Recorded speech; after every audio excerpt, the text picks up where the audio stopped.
wrote about in my last book. And it's all about practice, patience, persistence, and perspective. Snowboarding gave me so much. I got to see the world. We did Return of the Shred Eye. We did other fun stuff too, like Trump's White House Casino. Snowboarding doesn't owe me anything. I owe it everything. Awesome. Thank you so much for taking the time to do this. I really appreciate it. I think we've talked briefly on LinkedIn, and then I think we were exchanging voice messages, and you just got me really intrigued, and I really wanted to sort of get you on the pod and sort of dig deeper into your story. Yeah, for sure. It's a fun story. I guess I've lived a lot of lives, as some people say. That is beautiful. I guess, Jeff, for me in the audience, could you tell us a bit about yourself, what you're currently working on, and then maybe a bit about your story? And based on what you share, I'll probably dig deeper on what sort of intrigues me. Yeah, sounds good. So I'm Jeff, the Shredneck Lavin. I'm, pro snowboarder to private equity. I kind of have some humble roots. I grew up, well, it all started with two amazing kids met on the hill, my mom and dad in 1970s, mid 70s. And then they got hitched in 1976. And then a couple of, few years later, winter park, spring break, I just happened to happen. And then I was born on the winter solstice, 12/21. So it's kind of one of those things, and humble roots. I'm an eighth generation farmer from beautiful state of Wisconsin.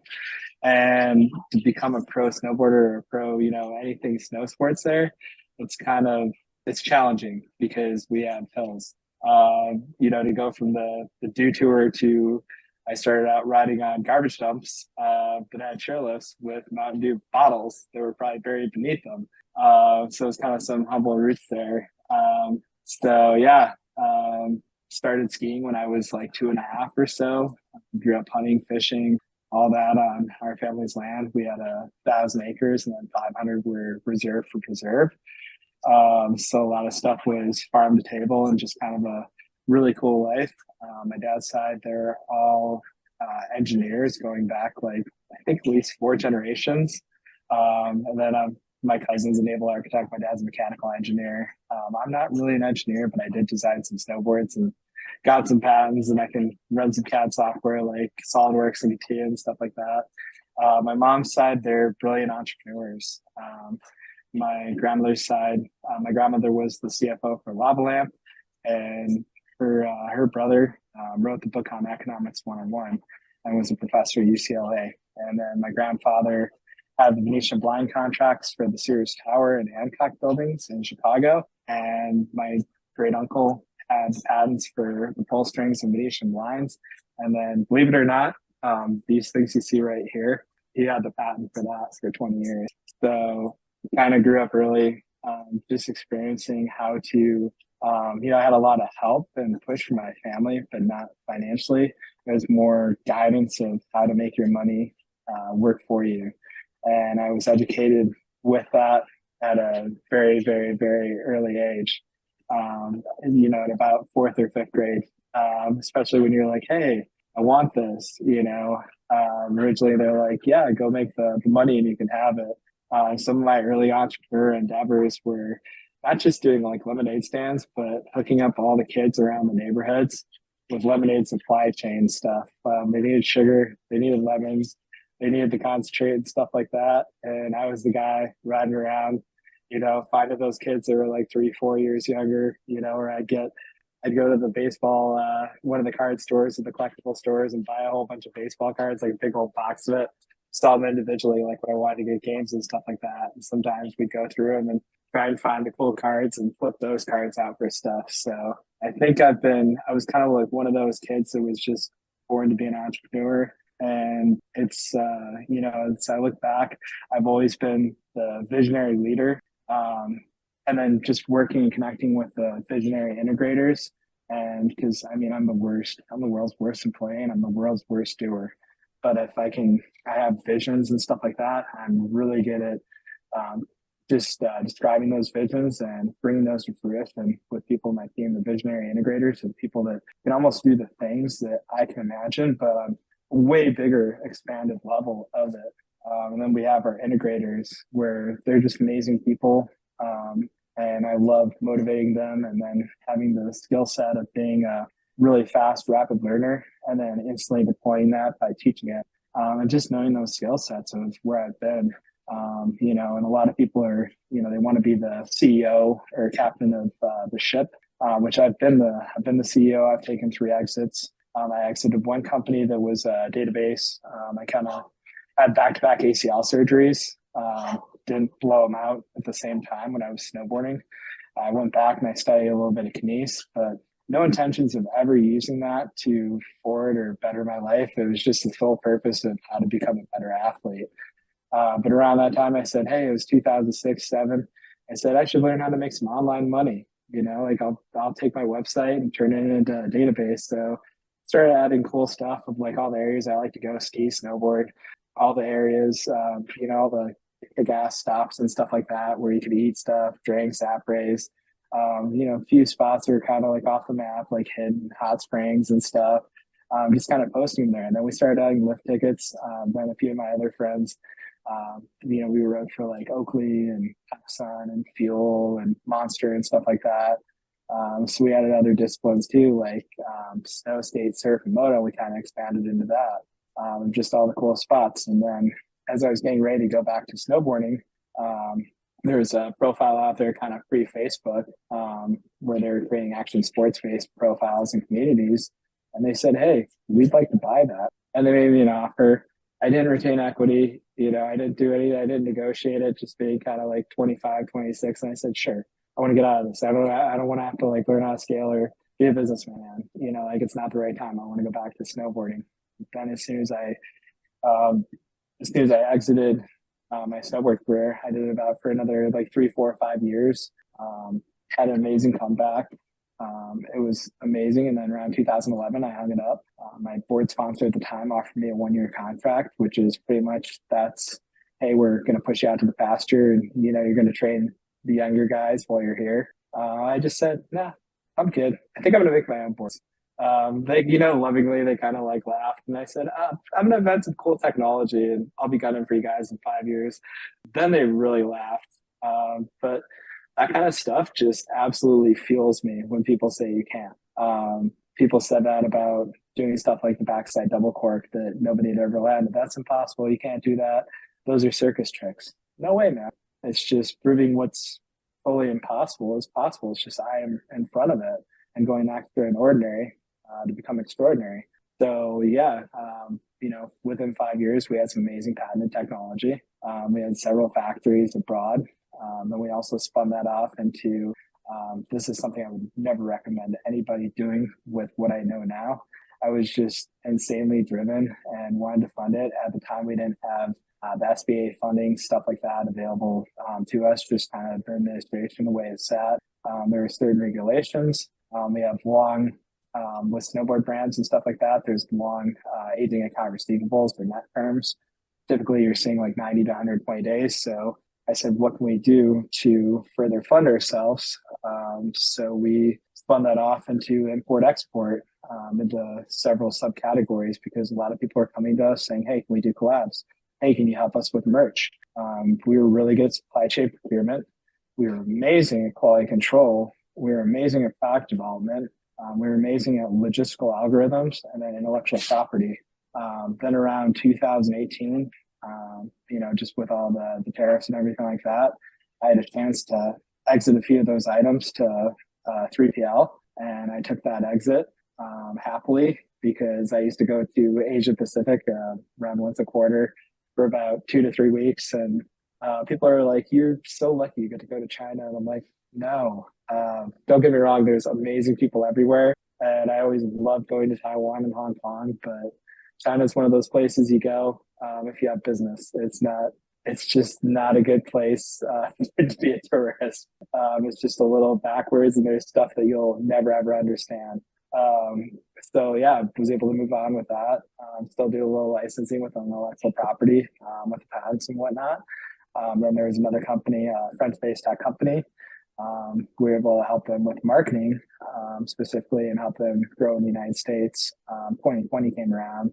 They had a chance to take a little bit different exit where they're acquired by a government. So works out for kind of worked out for everyone, just with kind of the uncertainty and stuff like that. So these days now, I'm doing more stuff in mergers and acquisitions and private equity, equity consultations, and then I sit on a few advisory boards and board of directors. So it's kind of a lot. And I've written a couple books. I'm working on another one. Andy, it's just people say, how do you do all these things? Nothing ever replaces being an athlete, because you live, breathe, eat, sleep, dream it, and that's your whole life. This is kind of the only thing that comes close. And while it's been fun being kind of captains of the ships and stuff like that, now I see myself in a different role where I'm not the captain. We have a bunch of captains, and I'm the commander of the entire Pacific Fleet. That's such an amazing freaking journey. So you stopped snowboarding. What year was that in, where they sort of gave you that 1-year contract? That was 2011, right towards the end of it. And God, I was like 29 and my body was just beat. It hurt to get out of bed, hurt to get out of chairs and stuff like that. And when you have so many days where, I mean, snowboarding seasons, for, somebody that's sponsored or pro or whatever, those seasons go for 300 days a year. So, and you're going all over the place in the old shake can. That's what we call planes, just because you shake around. And we kind of joked about maybe you don't even move. Like maybe they change the set and you're like, hey, you're in the French Alps from Tahoe.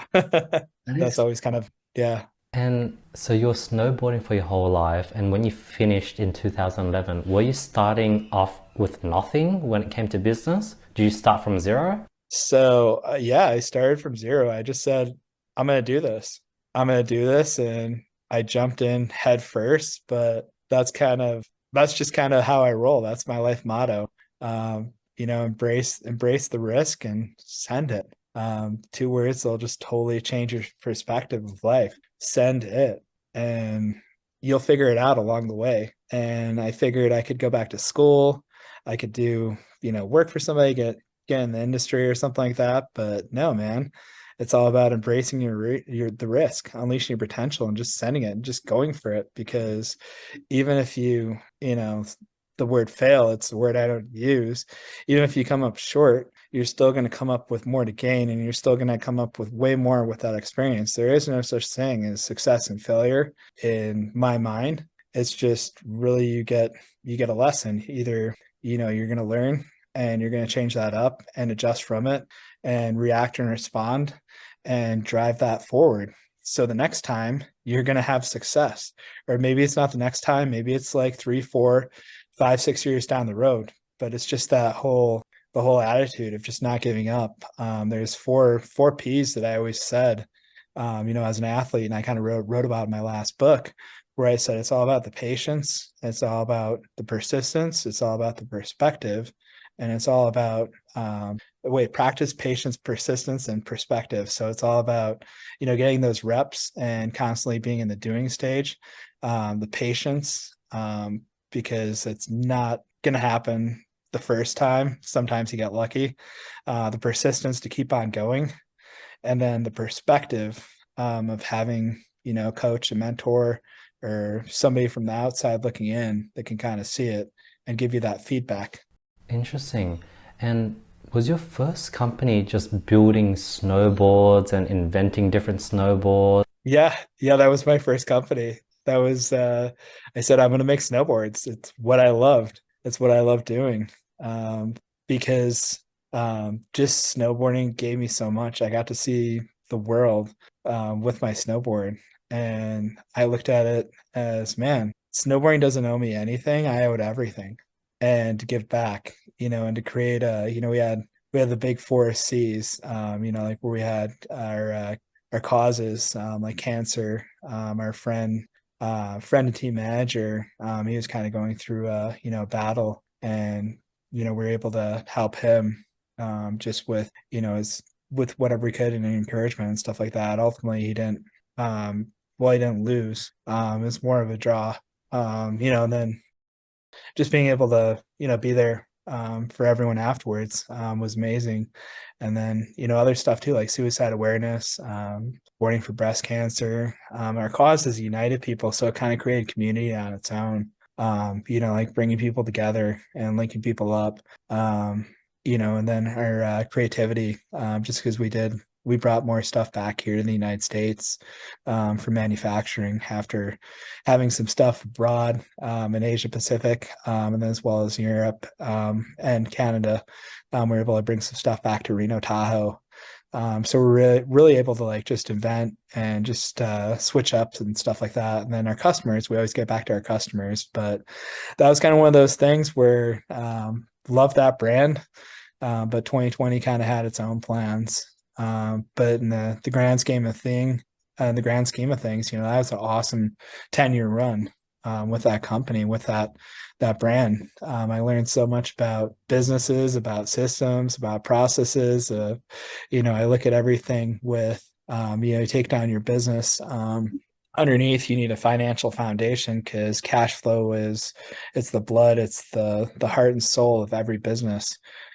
So with that, that allows you to create outside diversifications and stuff like that. So I take a formula, risk mitigation, data sets like ICP data that you can get off the NASDAQ, to historical disaster management, and then I'll create diversifications for that. The reason I believe that every dollar that you make should at least turn into $5 before you spend $2 back into marketing. You put $3 back into the business to do that quadrant again.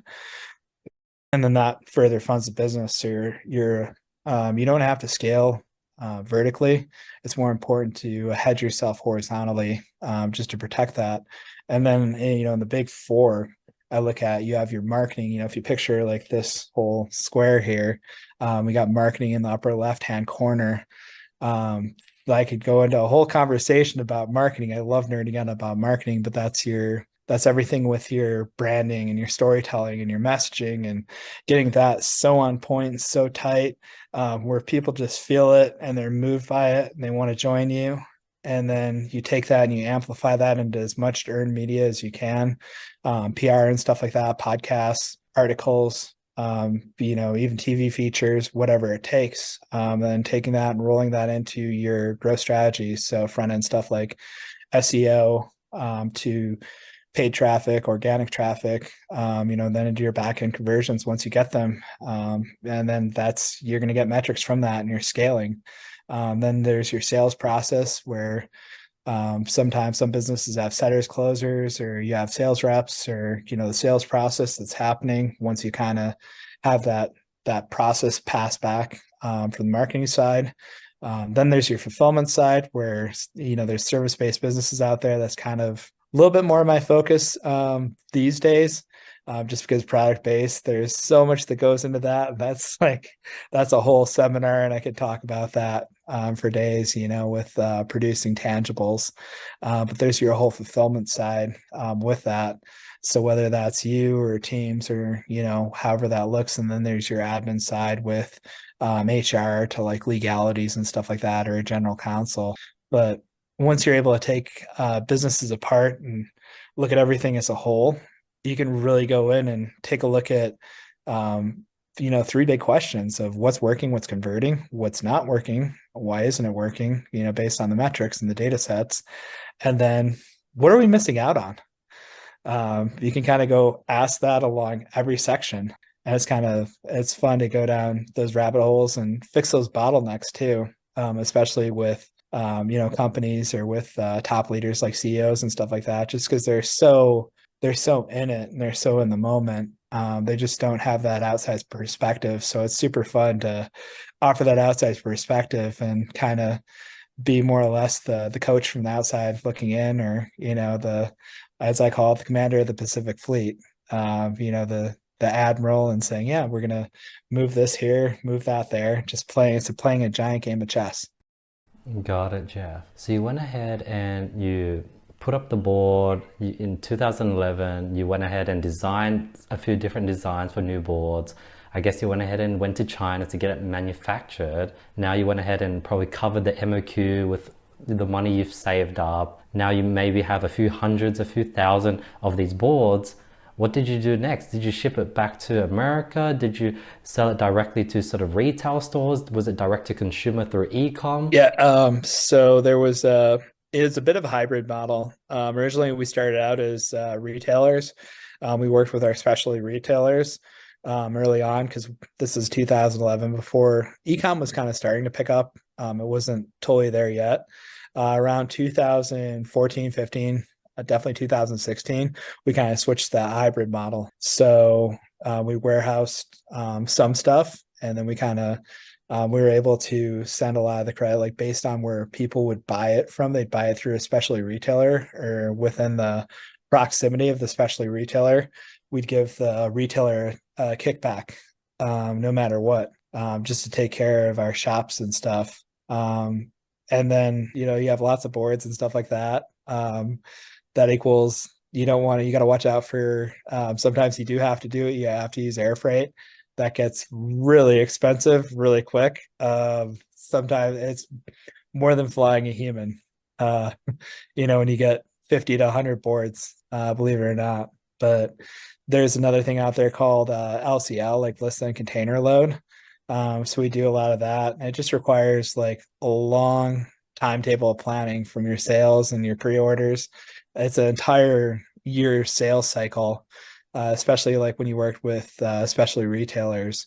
As we kind of shifted more towards a hybrid model, the reason why we did bring some manufacturing back to the US, as well as, focused on Canada, was so we could focus on more of a on-demand production. So as stuff came in, we had stuff waiting, and then we could essentially put that together with the materials that we had with it. So there's no right or wrong way to do a, kind of a tangible product brand. It just requires a lot of thought process, and you have to solve those fulfillment bottlenecks early on, rather than worrying about, the marketing and stuff like that. Once you have your fulfillment kind of shored up, then you have to start thinking about, well, it's kind of at the same time too, but you have to start thinking about the marketing and, how that all looks too. So there is so many moving parts within that business. Interesting. What was the very first product that you went ahead and designed, manufactured, and patented? So that was a snowboard. Here's the thing. I said I love saying these things, and I love coming up with these ideas and having it's kind of a plan. I said we're gonna make the lightest, best performing board on the market. Kind of law of attraction, right? Right as I was kind of saying that and thinking that in that mindset of, hey, I'm going to change the world, there was a manufacturer, a composite manufacturer out there that I got connected with through our rep in the Rockies. He went to the Surf Expo and he said, hey, you should check out this brand called the Negra. And they did a high density polypropylene composite where most snowboards are made out of fiberglass.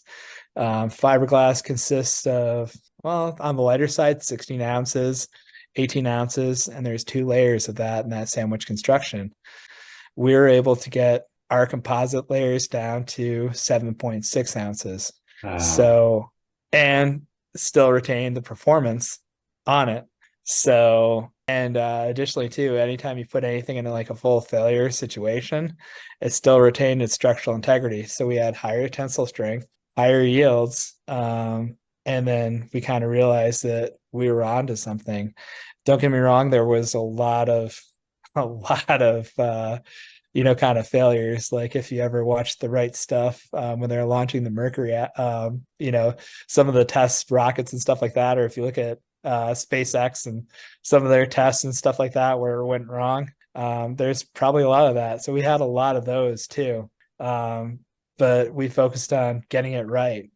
So it took about, a year or so of development and testing to kind of come up with that MVP. Once we had that, we went forward with the patented the process and went for the utility patent with that, just because it was a game changer. It was, and being a middle-aged guy then, but kind of I guess once you kind of hit your 30s, you're kind of considered a grandpa in snowboarding. And I won't even talk to you about 40s. There's some guys out there still shredding kind of like in their 50s, but you're kind of considered old, and it's a young man's sport. It takes a toll on your body and stuff like that. But this board, it was like having the cheat codes entered, like when you did the up, down, left, right, over, ABA, CABB. I'm kind of age dating myself here. I think that was Mortal Kombat blood code, but you type that in, and all of a sudden, boom, you get all these cool features. So it kind of felt like that with riding the snowboard. It's lighter. You didn't feel it on your body as much at the end of the day, and God, you could like hop so high. It was just kind of effortless. Where if I almost wondered if Olympics or like some of those other sanctioning bodies would say you can't use these boards because it just gives you the edge. Interesting. So did you end up, so the person you partnered up with, were they already a manufacturer that was already producing boards, and you sort of partnered up with them and you worked with them over a period of a year to design this new board? So originally, we made all the snowboards ourselves, which wouldn't recommend doing that. Lots of sleepless nights and just entrepreneurship 101. Always, a lot of snowboard brands out there. That's why they're brands. They're not manufacturers as well too. They don't make their own boards. They focus on the marketing and sales part, and they show up the fulfillment. So yeah, we had several manufacturers that we worked with to have this. And I'm a big proponent of having your tier 1, tier 2, and tier 3 with whether in supply chain, manufacturing, and everything. Every single supply has your primary, secondary, and then kind of like your third string. And you got to look at that from like a team standpoint of view too. Like the NFL, you have your primary quarterback, your starter, your backup, and then your third stringer. And that's just in case anything goes wrong. But also when you're in R&D process, you can kind of develop stuff a little bit quicker, and it keeps those guys a little bit more hungry, especially when you don't own that fulfillment side. Interesting. So you went ahead and spent a year just self-making these boards, self-testing them, and then I guess you got it patented.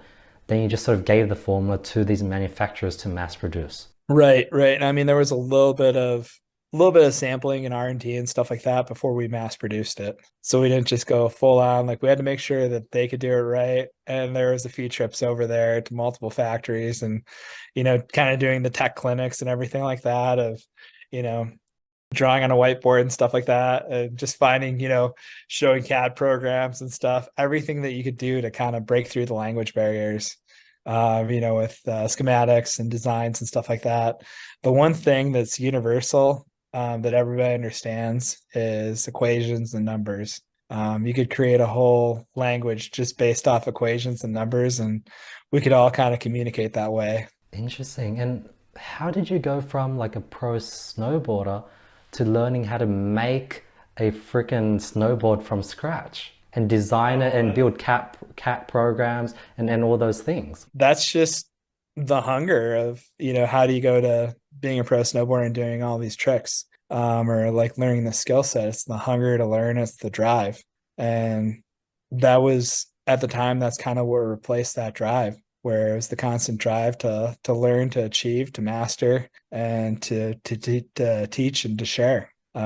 Nothing will, like I said, nothing will ever replace being an athlete, but there's things out there that do replace it, and those things were. It was just the want and the desire to keep on progressing as a brand and as an entrepreneur. Interesting. So you went ahead and finished the design after a year of testing and sampling. How big was your first MOQ? How big was your first order of these boards that you invented yourself over the last year?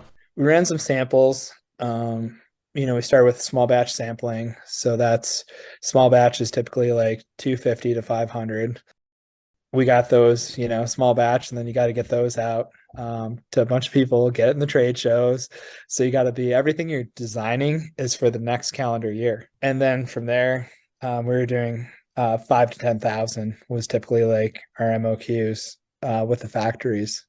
So you got to find ways to fill in those gaps and figure out what works. And sometimes you're putting out prototypes there where people are people are excited about it, and sometimes you're not. You just have to really put your ego in check, because some things that you put all your love in, um, they're not going to go as far as you'd ideally want. But then other times, the things you absolutely think have no chance in doing anything, those could be your best selling products. So you kind of have to step away and, do an ego check with yourself, is kind of like what I found, as we were growing. Interesting. How many batches of these small sample sizes of, 150 to 250 did you make until you got to a version that you'll comfortably mass produce? Typically, you're going to do like one or two of those, Mm. before you go into like mass production. You'll go into your small batch samples. Sometimes that's 50 to 100. And then you're going to want to go out and break them, and then even do destructive testing with a number of them. That's also for your own knowledge and your own just you can use that for marketing and stuff like that, putting it and comparing it with a normal board. But then also, because you're changing up stuff and materials, that's also for your insurance purpose too, because they're going to want to see that with your errors and emissions and some of those numbers. And then the rest, you're going to get those out to kind of, I guess they call everything else out there in the world, like your influencers, kind of like your your primary circle. Then once you kind of have that out there, you get some feedback. You can adjust it in the next round. So it's usually 1 to 2 rounds before of prototyping before you get into the full production. Damn, okay. And so you spent a year just testing, then you went ahead and invested into 2 batches of sample. That's already like 300 units probably. And then you invested a bunch of money to then create 10,000 units. How did you fund this whole process? That was orders. Like once we had orders, we were good. Mm. And the orders covered a lot of the captured costs and stuff like that too, because we built our sampling, both rounds into the captured cost with the orders. And there's a little bit of capital that had to come out, but also that was the whole point of building kind of a supply chain import export business, because that would further fund the brand. The brand, the whole purpose, or the whole exit strategy, with any business you build, you should always have an exit strategy, because nobody's getting out of here alive, unless somebody has that equation or that solution. I'd like to know about it, but otherwise you're always got to be like thinking about your exit and building backwards.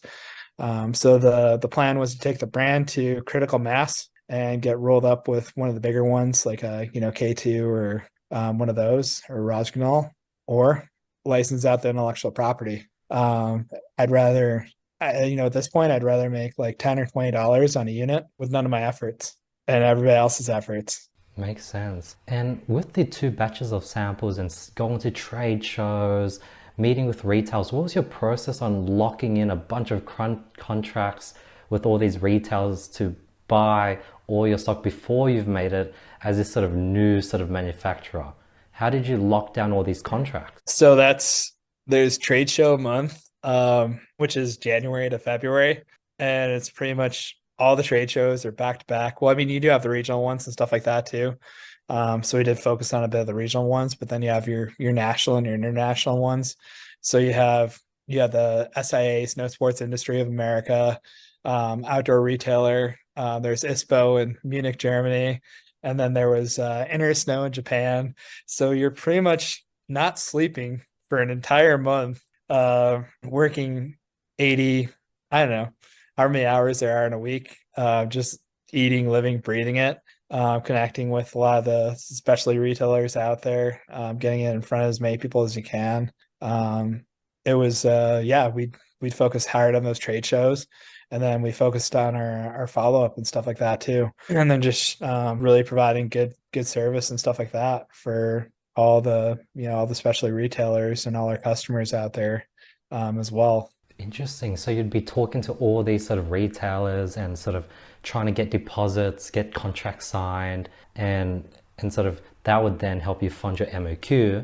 How long did it take you to produce the 10,000 units to then ship it back to the retail? Like how long was it from signing the paper to them getting the stock? Yeah, typically your orders they're done by like March and April. Then then you're sending out your production orders and all that with your factories. That's usually depending. That's happening in the summer. So July, August, September. And then ideally your ship date, everything gets to the US right before the snow falls. So you want everything landed at a port at least by like October 1st, mid-October by like the latest. And then you have to go through the process of getting everything and shipping it out to all the individual shops. And then here's the other thing too, because everybody in the industry works with net terms or aging account receivables.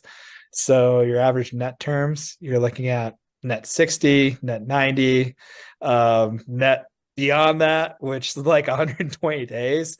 So you have to find different ways to, create the cash flow with that. There's stuff out there called factoring.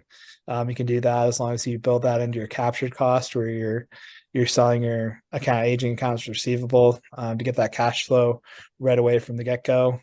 There's other stuff you can do out there with SBA and whatnot, or lines of credit. So you really have to solve those financial problems so you can go back in and make sure you're fulfilling your orders and stuff like that. And that was a crazy, as we're growing, it was such a crazy kind of equation or crazy thing to solve at the time, and figure out. Interesting.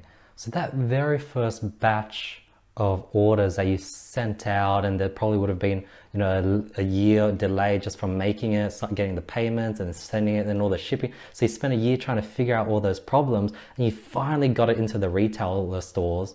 What happened next? Did you just sit and wait for the phone to ring and hopefully people were just buying it off the shelf? And then waiting for people to sort of call back and be like, hey, your boards are killing it. Can I order another batch for next season? What happened after? Well, I mean, this is the other thing too. Then you gotta go follow up, and you gotta make sure your marketing's on point too. So you gotta do targeted marketing kind of around your specialty retailers and stuff like that. So if there's regional magazines, national magazines, you gotta make sure the word's getting out there. As it kind of went more digital, that was stuff like Facebook ads, Instagram ads, and kind of doing just targeting around those areas where you're doing geofencing just for those retailers and stuff like that within a 50 to 100 mile square space range. You gotta make sure that their phones are ringing, so your phone's ringing. You gotta make sure their doors are going and people are talking to them about your products and stuff like that too. And then also getting those testimonials and stuff like that, and getting the shares. People were excited about it. You got to make sure you're constantly sharing your customer's story and your customer's journey. Once I realized, this is kind of like the humbling moment. In 2015 or 16, I was standing at the top of Copper Mountain after like all the shows were over, and I said, I might be in the business of making snowboards, but really what I'm in the business of is creating kick-ass, memorable experiences. Interesting. And then when you had that realization, how did that change the way you approached this whole snowboard making company that you created over the last 2 years? Well, you gotta, then you take a look at through the eyes of the customer journey. Like, what's the customer journey like? What are the experiences? What's your niche or your avatar like? What are, how many days a year do they ride? Do they have kids that are riding? Can you create kids products and bundle kids products with adults products? Could you make women's specialty boards and create something really cool for women out there? Because mountain towns, like girls like to go to the beaches. As far as ski towns go, like it's a little bit colder and stuff like that. So we all need a little bit more upping of the ratio. So there's a little bit of, selfish and selfless why in there.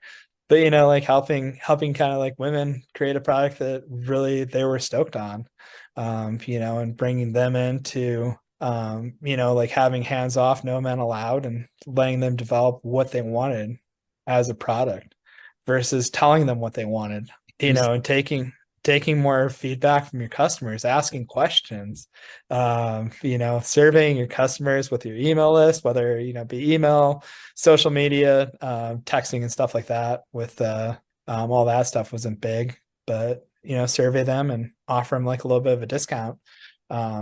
to provide that information back and that feedback. But that was the value, was just having our community, having our customers constantly giving us feedback of what they wanted to see. When you listen to that, when you realize you're more in the experience business like Walt Disney, or, like Steve Jobs with Apple, you can't just tell people like, hey, this is a PC and here's all these great things, or here's all these amazing things. You got to think about the end user experience and what that's like. And just realizing that I'm in the, recreation business of creating memories and experiences. And what are those memories and experiences? How can you make them better? How can you add more value to their life? Towards the end of it, we're even like rolling up trips and stuff like that, and like just bringing people together that rode our boards, or whether they didn't ride our boards or not, but just connecting people and making that, kind of the Walt Disney moment, where he always realized he was in the business of creating experiences. And we take that motto to your business. You think about just the customer in mind and the end user. You can create anything backwards from that. Interesting, Jeff. So you spent a year on marketing to try to make sure the product would sell, and all these retailers that put their belief on you would be able to sell your stock. That next year around, I guess you probably got a bunch of new orders, and you probably manufactured the same main SKU that you created the year prior. How many years were you doing that, and when were you able to get to a point where you're able to then create women's snowboards, kids snowboards, and start branching out to everything you mentioned? Yeah, that was kind of like 2016, 17, 2018, even, a little bit like 2019 as well too. We were just able to branch out with that. Like we called it the Rad Dad Project, Bomb Mom Project, because people my age, they went snowboarding, and that was kind of the big reason of the 90s boom, when I thought about that. And then they graduated high school.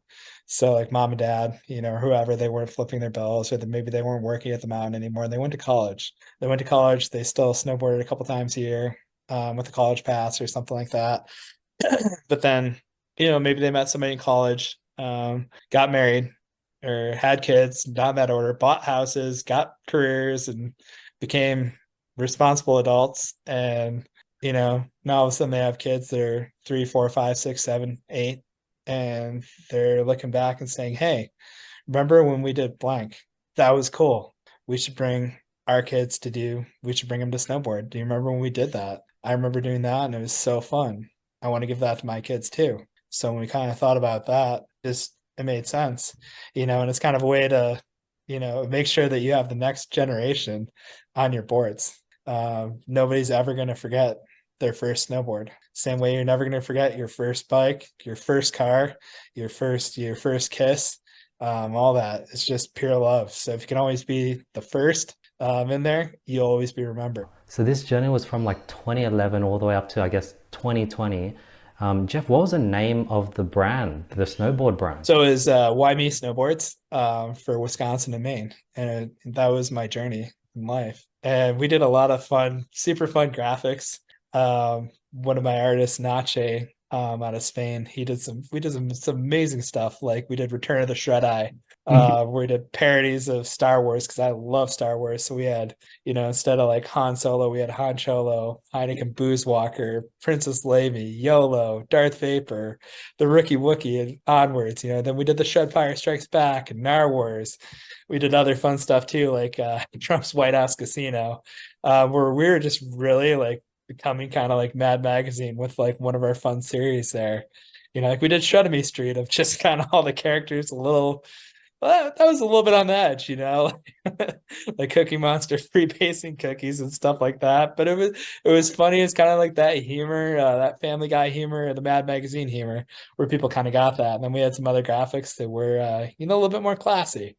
But we had a lot of fun creating that stuff and creating laughs, and then taking, because we were creating a lot of the characters and stuff like that, just on the graphics. So we started putting all that on our merchandise. We even did, right after Donald Trump got elected, we made Trump's White House Casino, where it's kind of like a parody of Back to the Future.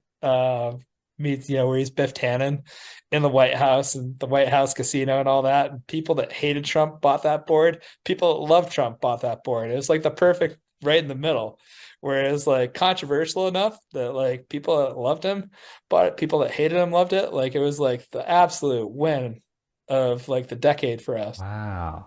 And were you guys still the sole manufacturer of that specifically material board, and you guys had the lightest board, and no one else could compete with you guys? Were you guys still the only one?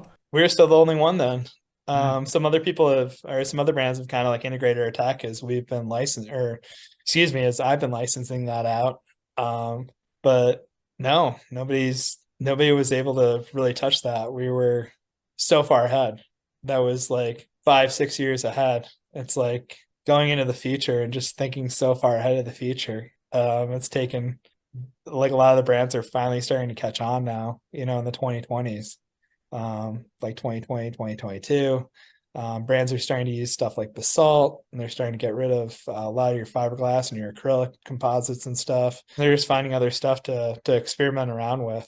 But really, what I always called our boards was the ultimate riding experience, because we took a look at everything from the inside out, and then the outside in. So everything complemented it for that ultimate riding experience, where it was different. Just having a board that was like part of your body, like having another like leg or another arm, where you just felt like it didn't take as much effort to make that thing respond and do what you wanted to do. It's similar to Elon Musk, how he sort of built his rockets from first principles. You sort of just went straight to the raw materials and you figured it out from there. Have you seen any of your boards in the Olympics? Because I guess like pros would want to use your boards because it's the lightest board, and that's a huge advantage. Oh, it'd be cool to see it in the Olympics. Everybody's like, yeah, you can get in the Olympics, but here's the thing. IOC designates that all the boards have to be blank, or they also have to be like uniform. So somebody that might not ride for Burton has to ride on Burton stuff, just because Burton's that designated thing. Because on the Olympics, it's kind of like NASCAR. Everybody has to have the same engine, same stuff, same weight, same thing, where it's just nitpicky. Mm. As far as the other competitions like Dew Tour, X and stuff like that, like, yeah, you can see those out there for sure. But also a lot of the riders and stuff like that, like the pro riders, they have contracts with those board manufacturers or the board brands just to specifically only use those boards. And sometimes it's even so specific where you have to be riding next year's stuff. And even doing like feedback and R&D on like next year's stuff. And then your development team, they're doing next year's stuff, like the sketchy stuff that they're probably going to break. Got it. Interesting. And like, what year did you guys end up exiting the company? Were you the sole founder? How big did the company grow to before you exited? So we had several manufacturers, and it grew decent. Like we had reps, we had 5 to 10 reps, distribution, a few different countries. I was able to exit the import export side. So I exited the logistical algorithms, exited the quality control teams, and that was kind of at the right time with 2018. The brand ultimately like was trying to keep that going, for another few years, but 2020 kind of brought that to a halt. Just with everything being deemed non-essential, supply chains kind of shutting down, and then there's kind of a crummy year. So in those situations, you have to take a look and say, all right, how are we going to shift her? How are we going to pivot? How are we going to make a win from this? Unfortunately, it's one of those things, like it happened in March. We said, if we could keep this going well into, September or whatever, then if we could survive this, if we can see what the supply chain stuff looks like, the future and the forecast of that, it'll make sense. Otherwise, it makes sense just to take a little bit of time off, pull back from it, and then look at the other avenues so you can exit from it, with technology licensing and stuff like that. So that kind of became the forefront focus, where how many different licenses can we get this out to, pull back on the brand, back shelf the brand, and then kind of focus on other areas of growth. But really, I felt once I opened that door, once I kind of went that route, it allowed for just my life to a lot more other doors to open.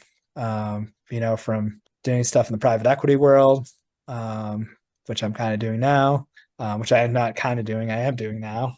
And then equity consulting, and then sitting on boards as a director, advisory boards and directorial boards, just providing that insight.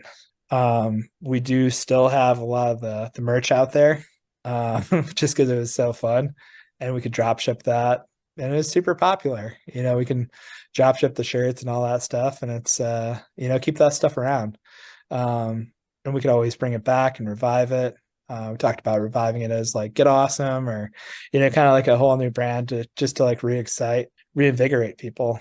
But right now, what I'm really focusing on doing is, once it comes to a point where a couple of portfolios need some diversifications, what I'm going to do is I'm going to need a tax write-off, because there was a saying when I first got in, the first year I went to one of the trade shows in like 2011, 2012. One of the longtime guys, in the ski brand, he'd been around for like 50 years or something like that. He told me a saying. He said, "Well, hey, good luck. You want to make some money in this industry? Start with a lot of money." So, and that's the reason why you have a lot of these other companies that have parent companies and stuff like that, and tax diversifications, and all the big other stuff. They have billion-dollar portfolio, or they're part of billion-dollar portfolios, and they're just a portfolio company that's write-off. So going forward, as I'm building out some of these private equity portfolios, yeah, we'll roll it in. We'll make some boards. We'll make some fun stuff again, probably under a different name, but it'll be totally like a tax write-off, and totally like a passion project for like another 2 to 5 years. And you don't have to worry about saying, "Hey, I need this marketing to work. I need the sales to work. We have to get this fulfillment absolutely right." I mean, we have the equations and stuff like that. Gotta have our financing shored up. No, I mean, like, we'll already have this all set and done.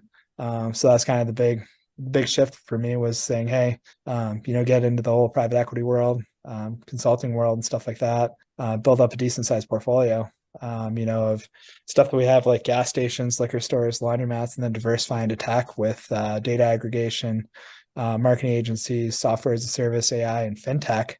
We're going to take a $3.5 billion exit on that in 3 to 5 years. And then also that allows us, we have diversification models, whether it be into quants, other into hard assets, oil and gas. But once those things surplus on each of those, then you have money that you can put into venture capital funds, or fund kind of your passion projects and stuff like that. But I'm a firm believer going forward, like, here's the thing. I'm never going to build another business. I'm just going to buy them and acquire them and roll and stack them and build them like Legos for what I want. Interesting. Before you made that transition, Jeff, how did you go about selling like the manufacturing and selling the logistics without selling the brand, without selling the pattern? How did you break it up in that way where you still own the brand and people can't use your brand, but you sold manufacturing and logistics? Yeah. So when a lot of us start a business, Andy, you'll have like one entity, like whether it be an LLC, C Corp, or an S Corp. What a lot of people don't do is they don't look at their entire business, as a portfolio, because if you have multiple revenue streams, those should be separated under NAICS codes, because you have different tax codes. You get an individual multiple of that, and you get a higher valuation for your entire company. So essentially what you can do is you could have your holding company here, and then multiple entities pointing around to it, or you can set it up, with several pass-through options. We just did it with a holding company that held all that, and each single one of those, there's about 6 revenue streams in there. Each one of those entities held their own teams and had their own streams and stuff like that, and designations. The reason you want to do that too is because it allows your buyer, when you're exiting, to shop a la carte. So you can sell off certain parts, still retain your original holding company, and still retain some of it. So you can still just shift or still focus on what you're doing. And let's say, even if you're doing a business, like, I know people out there that do landscaping and earthwork, and then they're exiting their landscaping and they're exiting their lawn mowing contracts, but they're just saying, "I'm done," when they totally could have just put that in an entity. It's got recurring revenue. It's got a customer base. You could sell that. So anytime you don't want to do anything anymore, you just say, "Yeah, putting this LLC or this sub entity, whether it's sub S or whatever it is underneath your holding company, you're just going to go list that and then exit out of that singularly. And then that's also going to put more money back into your business to kind of do the focus that you want to do focus on, rather than just saying, oh, I'm done with this. You're leaving money on the table. And then were there any sort of companies that bought your brand, the Minnesota boards, and are those boards still being made or seen anywhere anymore?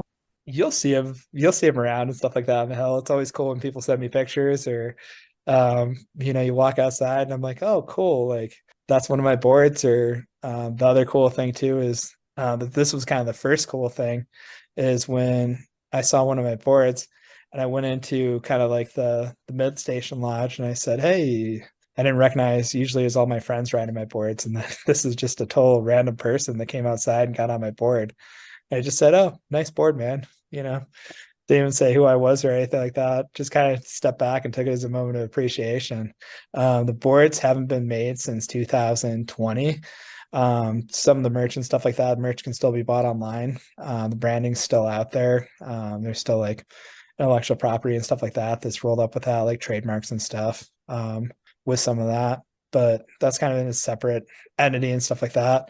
We're able to exit a lot of the logistical algorithms, as well as we had our supply chain. We were able to exit that, just a 3PL, third-party logistics company. So we're able to exit those segments, just because I didn't want to be in the import-export business anymore. It was time, and the right timing and opportunity kind of came around, just for that exit. But I'm always building everything I do with an exit in mind, and then working backwards from that. Interesting. So now thinking about it, that first company of yours, you sort of had a bit of vertical integration. Is that correct? You had the algorithms, the logistics, you had the manufacturing, you also had the brand, and you also sold it directly. So you had like vertical integration. Yeah, total vertical integration. And shoot, we even did I did mergers and acquisitions in Asia with the Chinese government, which that's a whole different story of how you have to make that happen. But once I learned more of the US mergers and acquisitions, of how to build and like rapidly expand, it just made so much more sense. Rather, like what did I do now if I had the same business? I just go out and buy the exact same business to double my customer base overnight, and it's revenue, it's minimal risk, and you can leverage it rather than build, because building takes forever. Like I was speaking at a financial conference, and I asked, this is my favorite question to ask everybody: how many people built your first house? How many hands go up in the room? No. Maybe one. They're a unicorn. Catch them and ride that rainbow to the pot of gold, and find the leprechaun guy with the lucky charms and all the gold, because that's rare. Usually by the time I ask how many built your second home, a couple of hands go up, third home, fourth home, and then people are like, oh yeah, so why would you build your first business? Why wouldn't you buy your first business? And this is the best way to start a business right now, just because you have like 2.5 million go on the market right now, less than 400,000 get acquired. You have better financing options. You can do seller financing. There's pre-existing revenue, customers, just data and stuff like that, right? And then you also have the other perfect storm of boomers retiring at 10,000 a day, I think it is, and 90% of them are business owners, right? So this is kind of like the biggest opportunity for us. So go buy one or two of those, and let's say you want to go do something in real estate. Cool. Take the cash flow out of that business, diversify that into real estate. There you go. You just got that 100% free. You can keep the business as a portfolio investment, or you can exit it, take the cash, put that into something else. Or the other thing too is you can use one to two businesses to diversify when you need that tax write-off when you surplus. You can take that and park that into your new business of, hey, I want to do this, but you know what? You don't have to worry about. You don't have to worry about the whole emotional attachment of that stuff working out, or the whole emotional attachment of sales. You can just solely be focused on data. And this is the same stuff that Fortune 75 does, Fortune 500, like whether it be Walmart, Home Depot, or even like Mitsubishi Motors. Mitsubishi Motors has an entire team of 100 people that just invest and diversify into commercial and residential real estate. So you're taking some of these bigger strategies of looking at everything you're doing company wise is portfolio, and hedging yourself out in a vertical and a horizontal rather than saying I have to scale vertical. Your revenue goals from your business do not have to come within the confines of that business.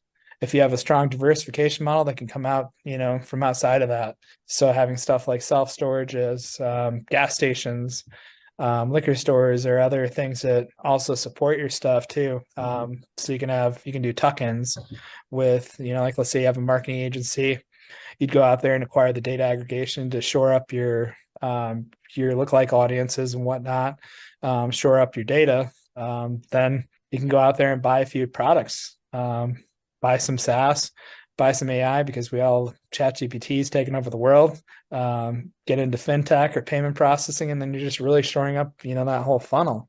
And that's just kind of like one example. You look at somebody that's doing construction.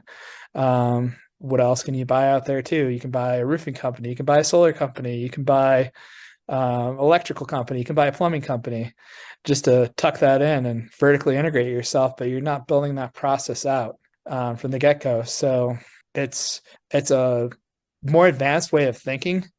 And for anybody that would do it, without the entrepreneurial experience, I would suggest doing that, because you can be an absentee owner, but also investing in like a mentor or a coach to kind of share the strategies with you. But that's the absolute fast track of doing anything. I think in the next 2 to 5 years, none of us should be building businesses. We should be buying everything up out there, because there's so many opportunities for that right now. And with everything that's going on kind of with the Fed, like interest rates are still going up, but the cost of capital is still reasonable. Unemployment, once that shoots up, we'll kind of have a spot where we level off from inflation. But right now it's low tide. Right now it's the time to buy. It's not the time to build. Interesting, Jeff. So when you went ahead and exited the 3PL and logistics and your whole snowboarding company, what was the first company you purchased? Oh man, gas stations, self-storage, as many of those things as I could. And then also, then I started getting into more of the tech side the last couple of years. So marketing agencies, rather than building a marketing agency from the ground up, like everybody's so popular. There's so many build my marketing agency stuff online, and every time I look at that, the one thing I love commenting on, I'm like, okay, cool. Like I'm just gonna go look on Biz Buy Sell, Transworld Business, Deal Mavens, or one of those other ones, and see what I can buy. See who's got a marketing agency out there that's doing, I don't know, maybe they're doing like 3.5 EBITDA. And they're asking like 7 million. Cool. I can get that way easier than I can with startups, because startups take time, and I just don't feel like using the time anymore. Once I learned that you can buy revenue rather than build revenue, it's just kind of a different way of thinking. But there's so many things out there that you could buy. Even the average person could take their 401k, loan off their 401k to get their down payment with SBA 7A loan product. Typically you need 2 to 10%. Your 401k, you loan off that, so your 401k is still generating, or your index fund, or like whatever you have in your net portfolio. Then SBA, typically you can do 20 years amortized with that 10% down. And one example was you can buy $1 million business for $950,000. It nets or grosses 120K, and then after overhead, the net is 28.5. So essentially, you're getting a couple $100,000, $200,000 to $300,000 revenue from the get-go. So you're replacing your income. That's the first thing you got to do, as an entrepreneur kind of going forward. You have to take care of that. Then you can go focus on the fun stuff, or maybe it's a car wash, or it's something real super simple that's value-based and basic. Liquor stores, car washes, laundromats, gas stations, they're simple. People are always going to need gas. They're always going to buy gas, diesel. If you have a Subway with that, or like a McDonald's, it just brings more people in. They're going to buy sodas and drinks and stuff like that. You get some all right margins from that. You're getting like a 40% margin on your fuel and stuff like that. But your other tangibles and your other products in your inventory, you're doing much better on that. You look at your average purchase, like the gas station, on the corner of a busy intersection is sometimes an 8-figure business. And people just kind of turn their nose at that. But it's an easy 7-figure business. Like your local hometown gas station is a 7-figure business. And a laundromat is easy 6, sometimes 7-figure business in a big city. But people kind of turn their noses down, like, oh, it's not a marketing agency. Usually, what's the multiple on the profit, yearly profit for like a gas station when you sort of purchase it? So there's 2 ways you're going to look at a multiple. Everything's separated or is judged by your NACS code. You can just look up industry multiples by category. So it's based off your annual revenue. If you're in the 100,000 to 1 million, typically they classify that as unsophisticated SME, small medium enterprise. You're going to get a lower multiple of that. Sometimes it's a 3 or a 4, depending. Sometimes it's a 1, 1.5. But if you can get that from a 1 million to a 5 million, you're going to get a higher multiple from that. If you can get to 10 million, whether it be probably not like a service station like that, you can push those up to, I've seen some for like 5 or 6, like what they're netting in like big areas. But it's it's about taking your business and scaling that out, just getting into something. Sometimes it's fixing something super simple. Like there's one that we're taking a look at. There's credit card processing. Credit card processing costs on the P&L $60,000 a year. So what am I going to go do? I'm going to go shore that up by finding a flat rate credit card processor. $60,000 put back in there. Let's see what else. They did qualify for the employee retention credit, but they didn't get it. They didn't take advantage of that. So I'm going to get that. Between those two, I'll have my down payment covered. I can also do an OPM thing where I could borrow, from my circle, where I could give them a 90-day and 20-30% bump out on their funds, and then based on the debt servicing, then we'll get the other debt covered by asset-based lending, or we'll roll that in with a total SBA 7A product. So there's so many different ways you can do businesses out there. And then the other thing too is you have boomers that are retiring and they don't know how to exit. They got 4 kids. None of them want to be an entrepreneur. None of them want to take mom and dad's business over. Case in point, a little town where I was at in Maine, where my folks are when I go visit them, the furniture store closed. It's been open for 40 or 50 years. You know what? They're closing it down. It has real estate. It probably has a manager. Kids don't want to take it over. Do you think you could go in that and offer them seller financing and do like a 5-year term and saying, hey, I can get you a little bit more out of this, rather than you just closing and retiring? So there's so much opportunity out there right now. That's why I'm saying none of us should be, building. We should all be looking at, what can we go out there and acquire and then stack and build. And it's really just like Legos. Like, what can you do? Like, same thing with existing real estate. Like existing real estate, you'll go buy a 50 to 100 unit complex, and then you'll do what's called value add. So you do paint, floors, cabinets, and stuff like that, and then you can up the rent $200 because you have those value adds. So same thing with the business. But if you can step in there, seller financing, you have equity. And you might have to do a little bit of sweat equity in it, but why not? It's anything beats trading your time for money. So like in Sydney, the average house price is like $1 million. And, with 10% down, $100,000, you can get a loan, a mortgage for $1 million. And the yearly rent yield is probably like 2 to 3%. It's horrible. So it's going to take you 30 years plus to make back the money. And that's like before interest is like even considered. Whereas with $1 million, you can buy like a petrol station, a gas station, something small. If there's like a 2 multiple and 2x multiple on the revenue, and the margins are like, even if it's 25%, you're looking at 8 years to make your money back on that gas station. And if it's hands off and you can just hire a store manager to just manage this, you're making like, it's the same cost, but you're making the returns back in 8 years versus 35 years. Yeah, exactly. And real estate and stuff like that, it's I always look at it as a way to park your assets, or it's a way you have surpluses, you park it in as a limited partner into bigger complexes and stuff like that. Real estate's a long-term game. Should you focus strictly on acquiring businesses? No, I mean, you want a diversified portfolio ultimately, just in case one thing happens or, something dries up. There's always that next stream that you can kind of pivot to or take over or exit the other one. But real estate's it's a long-term game. Everybody thinks it comes from real estate, but majority of the money out there comes from businesses, existing businesses, and that's the quickest way you can make that capital. Get a couple of those underneath, then go acquire the real estate.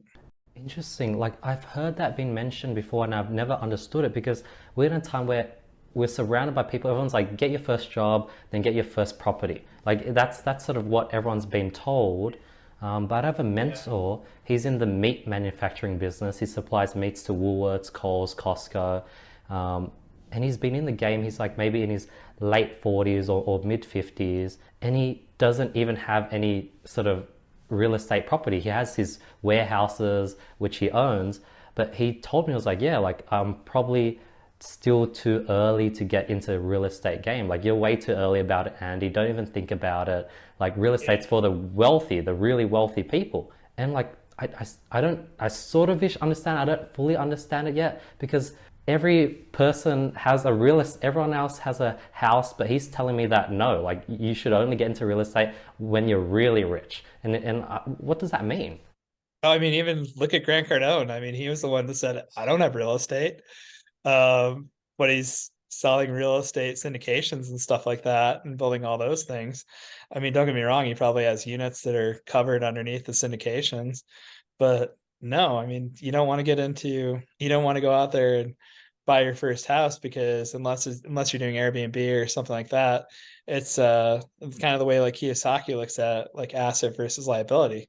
Like, yeah, your house is an asset, but what's the mortgage on it? 20, 30, however many years it takes to do that before it becomes an asset. Like how long before you have equity in that, and like what opportunities is that asset robbing you from? If it's robbing you from assets or other opportunities, it's not an asset, it's a liability. And if you have to continue to go get the job and all that, I mean, that's kind of the way we're taught by the school system, because the school system's just made for the workforce. We're all taught, trade your time for money, W-2, or then the United States we call it the W-2 form that you file. That's how most people file it. Some people kind of get into the 1099 where they're consulting or they, become their owner operator, solopreneur, whatever you want to call it. But nobody's really talking about being like a leveraged business owner, where you can show up 15 hours a week or you can show up no hours a week and that thing's still going to make money. Actually, when you remove yourself from the equation, that's when you have a good functioning wheel or a good functioning machine.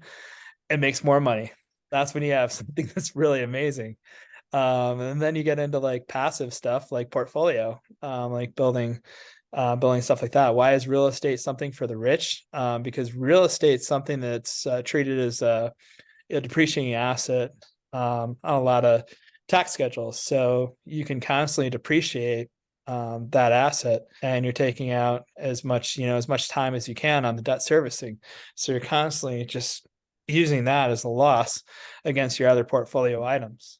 That's why it's a game for the rich. And that's why it's a long-term power play. But when they exit that asset, all of a sudden it's going to be an asset once they exit it, but you have to treat it as depreciation just on your tax schedules and stuff like that. Interesting. Wow. That is insane.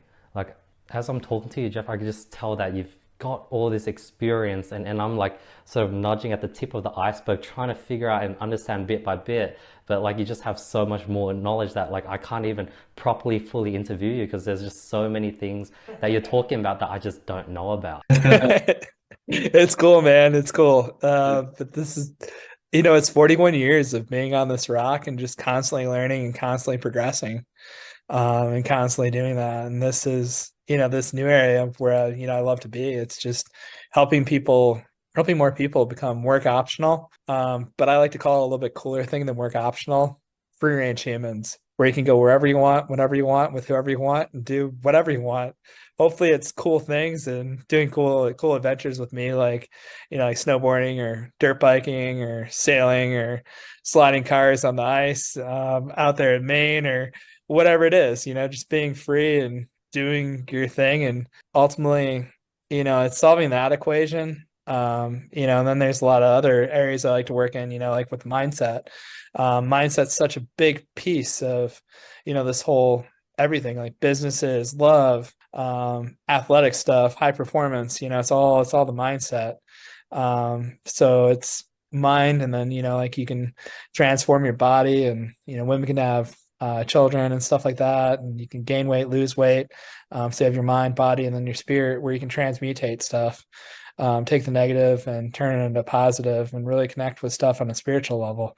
But helping more people solve these transactional equations, becoming work optional or free range humans, allows them to focus more on the transformational items of the body, more transmutational stuff of spirituality, and ultimately achieve a total state of transcendence. Because just in the last year, I focused so heavily on these, like giving up alcohol and caffeine and stuff like that, and just focusing on like what my body's telling me and what my soul's telling me, and then kind of like getting around my mind and stuff like that as well too. And mind, body, spirit, just total state of transcendence, where there's no right or wrong. Well, I mean, there is right or wrong, but there's no good or bad. Should I say there's no good or bad? It's just really reacting and responding to life's algorithm. And reacting is, kind of how we internalize stuff. And then externalizing stuff is how we respond, just based on that. And that's really all it is.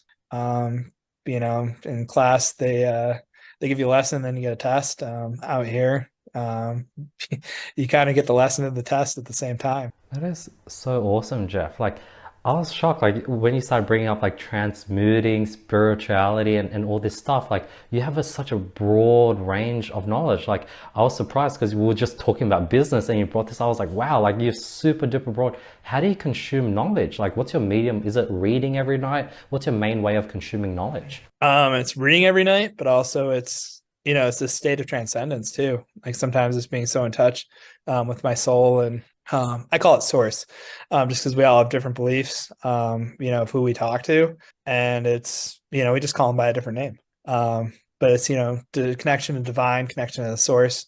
Obviously, like, like there's a lot of reading that I do, but it's usually like 20, 30 minutes a day typically, or, a night. And then it's just focused on what I want to learn and what I want to do and what I want to contribute. And then it's just other stuff just based off my experiences and stuff too. But it's having this whole connection of transcendence, being in a good mindset, being in optimal health. And then I'm like burping and stuff like that, just because I came back from the gym. But it's mind, body, spirit. And it's just having that connection of the balance of all three of those that allows me to transcend, allows me to learn quickly, allows me to rapidly take knowledge and then apply it. And then just not having the cloudy head and stuff like that too. Just making sure everything is optimized at, as good as it can be. Interesting. Jeff, what's your decision-making process? For example, like this morning, I was researching about webcams to get better quality for my podcast. The option was either buy like a $400 4K webcam that's pretty good, or drop like, I think maybe it was like $1,000 on like an actual DSLR, get like $100 mount, somehow learn how to mount it onto my computer, get a converter that can convert it to my laptop, and now I have like an actual DSLR quality for 3 times the price, but it's also 2 times the difficulty. But it is a one-time setup, and once I figure it out, I'll know it forever. But it's like, the other one is just like a plug and play. So I'm like, do I go the cheaper, easier option, or the higher quality, more expensive, and it might not even work option? But once I set it up, it's forever. It's forever, and you got to think about that too. Like the cheaper options, some of that stuff you get what you pay for. So you'll be buying that in another 2 years. And if you buy 2 or 3 of them, you've technically bought the cost of that DSLR, Same thing. I'd buy the highest quality video cameras for snowboarding and stuff like that for creating my own video parts or my own segments and just getting feedback because I knew that thing would last, spend a few grand on it. You know what? That thing's going to last 5, 6, 7, 8 years because it's prosumer equipment. Same thing with like my truck. I got a diesel truck just because I know I'm going to drive all over Kingdom Come and beat the crap out of it. And it's made with higher quality commercial grade components. So I spend a little bit more typically just because I know it's going to last longer and I'll pay more for that quality. Decision making, like for personal stuff, that's kind of, it makes sense for me. Sometimes there's a little bit like meditation or something like that, but usually I go with the flow and just follow my heart, and the heart's desire with that. Other times, you can't in business and stuff like that. Sometimes you got boardrooms and stuff like that, and you kind of have to convince other people. But in those situations too, I make sure I don't want to surround myself with yes men. I want as many people as I can that are going to challenge me and challenge my thinking as well too, and have not heated debates, but discussions, really challenging discussions and stimulating discussions around that. Interesting. At the moment, Jeff, what is your company structure looking like? Do you have like a team that just focus on buying and acquiring and doing due diligence? Do you have like a portfolio manager just for all your gas station, a portfolio manager just for all your laundry sort of shops, and then they look after all those? Like, what does the company look like? How much of work are you personally doing? Not much. I guess it's not really work though, for me. The things that kind of bring me joy. It's attending board meetings and stuff like that. Making some calls here and there. Really, it's maybe 20 hours a week. Maybe, and yeah, there's a value portfolio manager, where they're kind of designated for that because we have a lot of the service and value portfolio items around the same area, same region. So just being brick and mortar allows the ease of that. As we expand, we'll probably segregate those into separate, singular value portfolios and pull those apart and then restructure those. Same thing with like the acceleration portfolio. We have managers and stuff like that.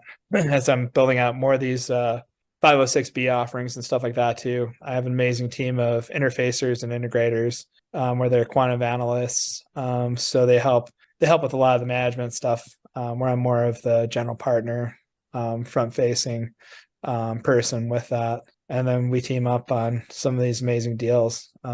These guys, there's a few people and there are a couple of them out there, I'm blessed to work with where they kind of shared just this journey with me or made that connection. And it's kind of cool to come full circle and be able to work with them and be able to partner up with them, as kind of like the fund managers and stuff like that.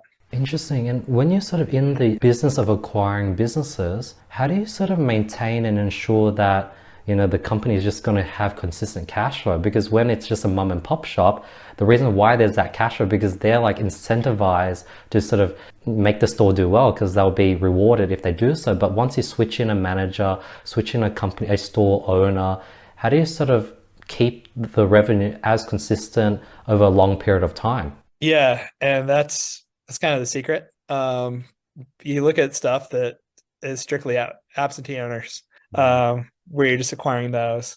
Otherwise, you look at the revenues and stuff like that, where if you do have to insert general manager, management team, that it's going to happen. Yeah, you'll have a little bit of a drop in the revenue for like the first quarter, like 3-4 months. You'll see a little bit of drop or decline, but then once you kind of have everything in place, systems and processes and stuff like that, you'll see it turn around within 6 to 12 months. You'll have enough data sets within 12 months to see if you're going to change anything. But anything that we're rolling up or stacking or tucking in, usually we're not touching those or adjusting those too much within the first year. You just want to see, do you want to get your data and then kind of adjust from there. Are there any big firms that literally just go out and buy every single thing that is absentee owner related? Oh, yeah. I mean, shoot, there's definitely real estate wise, like Blackwater is buying up everything residential, and then there's different firms that have different ways of doing it, where like you have some private equity like Bain Capital, or where Bain Capital would go in with like, let's say, I think it was Office Max or Staples. They went with Staples and they injected capital into it, and then they brought in their consulting systems and processes and mergers and acquisitions and the expansion for that. So there's kind of different ways to go out, within that whole private equity way of doing it.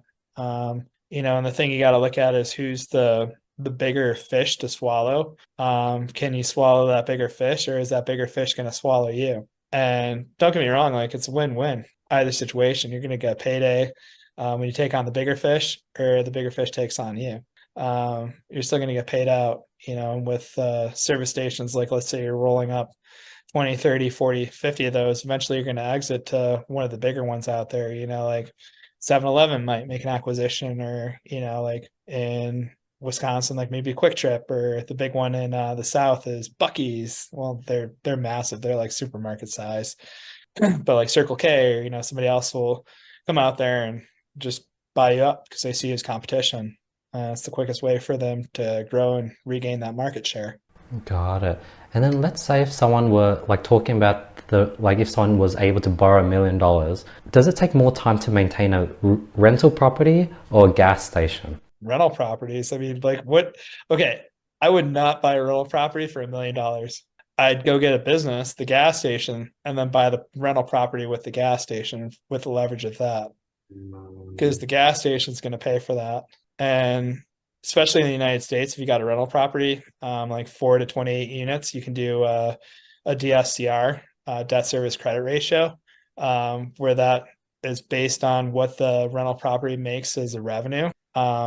Sometimes you do have to do like a little bit of a personal guarantee, but it's not all the formalities of buying that, as a personal property. That's the only way I live in something, or, the only way I kind of like, I'm looking to, build and scale and stuff like that with my own self, is having multiple properties and then kind of keeping a unit open. But you know what? I'm going to Airbnb that unit or VRBO that when I'm not there, just to cover the cash flow, just to make sure that's not a liability. I want it as an asset. What's your like lifestyle like now? I see that you're sort of traveling, you're doing a lot of snowboarding.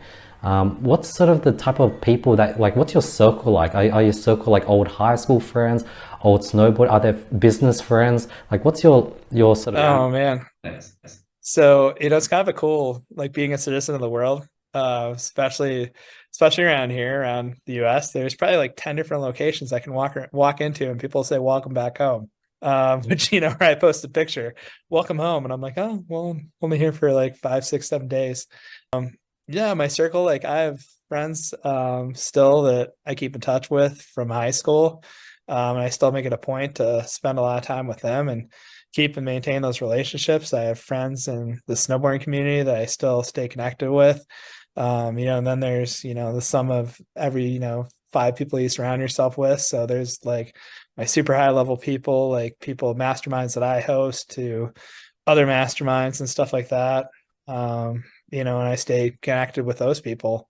I spend a lot of time with kind of the high level people, just because I'm at a building stage in my life. And then, I always make sure I got some mentors around, and coaches, and friends, and, cheerleaders even too, like, cause, friends will tell you how it is. People that cheer you on will tell you you're great, regardless. And sometimes it's kind of cool it's cool to hear that. But having those people around, and just having a, amazing, big circle and stuff like that. And then, having the other, personal coaches and stuff too. It's so big to, have kind of like your CEO psychologist, or somebody that kind of understands you. And I've had on the other side too, I have a chief of staff of, somebody that constantly gets everybody talking to them, and kind of the reporting in the hierarchy. And then we have, sub meetings and stuff like that, kind of like a presidential cabinet. It's kind of the way I treat it, but making sure that you constantly surround yourself with people that challenge your thought process, and people that challenge your growth. It's so key.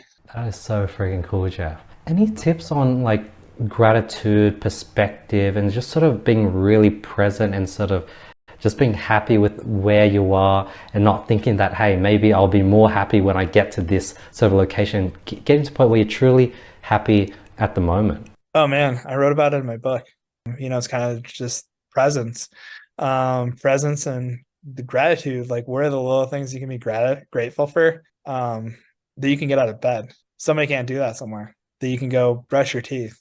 But you know what? There's kind of a challenge. Do this for like 21 days. Get out of bed and brush your teeth like you won the World Cup or like the Super Bowl or something like that, and just celebrate it. Like, yeah, brush my teeth. Yeah, like get all amped about it. And don't get me wrong. Like, people look at you like you're nuts, but it totally changes it for just your whole perspective. Like smiling, it just rewires that dopamine and stuff like that. And even during the challenging times, like even this last month, I've been through some like challenging stuff just in my personal life. Like, was involved in, kind of a relationship that didn't work out. But I chose gratitude over it, gratitude for the experience and gratitude for the journey, gratitude for the lessons and, the patterns that I kind of discovered about myself, and the gratitude to just take this time for myself and just take a deep dive and do work on myself. It's so key just to be grateful, because none of us, like last year I almost checked out. I had a DVT in my left leg after I got off a flight, and then it turned into pulmonary embolisms in both my lungs. And 1 out of 4 people die from that. So there's, bigger reason of why I'm here and what I meant to share. And, I get confirmation from that each and every day. Smiling at one more person, or, telling one more person that, shoot, I just met a kid at the gym. He was talking to me about, he's like, oh, dude, you got some like guns and stuff like that. Like, what I got to do to bulk up on chest? I'm like, dude, don't. I was like, you want functional? Like, I was asking him a question, and he said, oh yeah, I just want like functional muscle. I was like, oh, to get into your cleans and stuff like that, your power cleans, and do all the explosive stuff. Bench is it's just numbers. Don't worry about the numbers, worry about your form. And then, we're kind of talking, and he likes to snowboard. And I was like, oh yeah, I used to be a pro. And then he knew who I was. Like, it was kind of like one of those cool confirmations. Like, oh, I want to do that. I want to be a business owner. And like 17-year-old kid.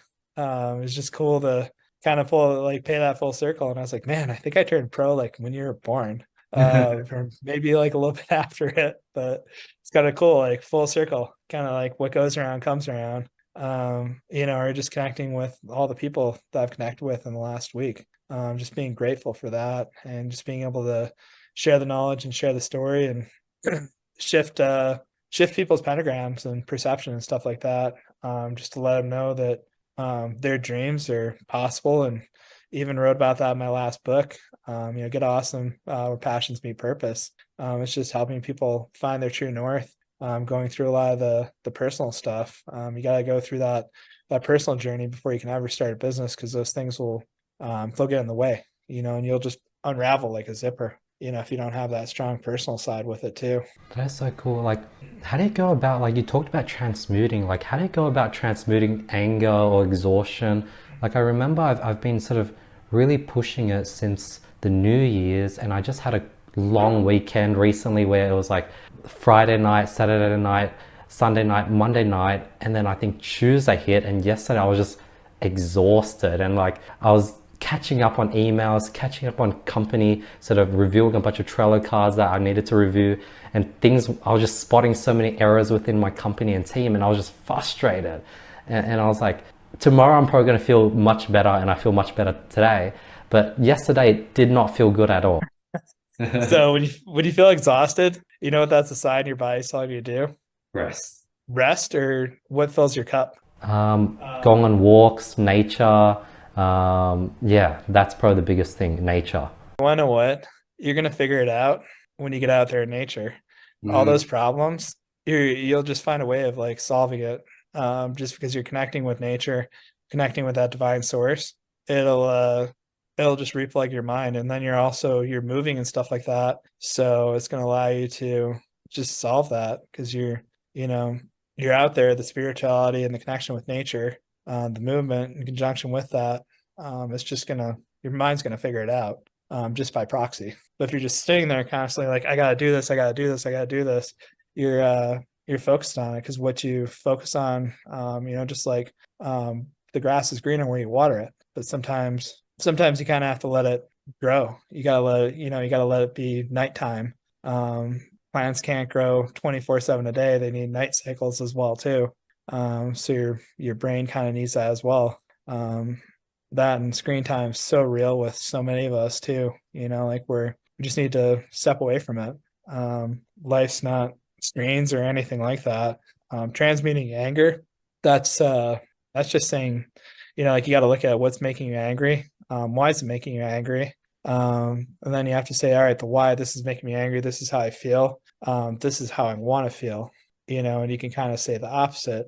I choose to feel this way. I choose to feel happiness, of why. So you kind of dig down to that, like anytime you have a negative emotion on the other side of it, there's a positive emotion, and it's just kind of going through. And, sometimes it's giving yourself the taps or the taps here. Taking a few deep breaths and then saying the opposite of it, the positive. Interesting. So, like for example, let's say like I have a friend that I've sort of cut off maybe a few years ago. We grew up together. He was like an older brother to me, but then he sort of got to a point where I started doing my own thing. I started growing and it got a bit competitive, and it was like I was not feeling good every time I hung out with him. And after I've split off, like I do look back, I'm like, man, like he was such a good friend, but like those little jabs and those comments he would always bring up, he would like I would not feel about, like I'd feel bad just thinking about it. And I was like, okay, maybe I could sort of be grateful, think positive, and sort of be like grateful that he was, friends, see and try to understand why he might feel that way. Is that the right approach? Sort of Yeah, I mean, seeing why he feels that way, and then the other thing too is approaching him and saying, "Hey, it's kind of hurtful. Maybe you don't know it, but this kind of hits me, and I need to address it." And it's like anything, and I've kind of learned this recently too, like with like relationships, friendships, business, and all that. You have to set those boundaries, and sometimes you have to like nip those in the bud as you kind of see them. Like, hey, that's not okay, or hey, this is hurtful. This is how it makes me feel. It do you realize that makes me feel like that?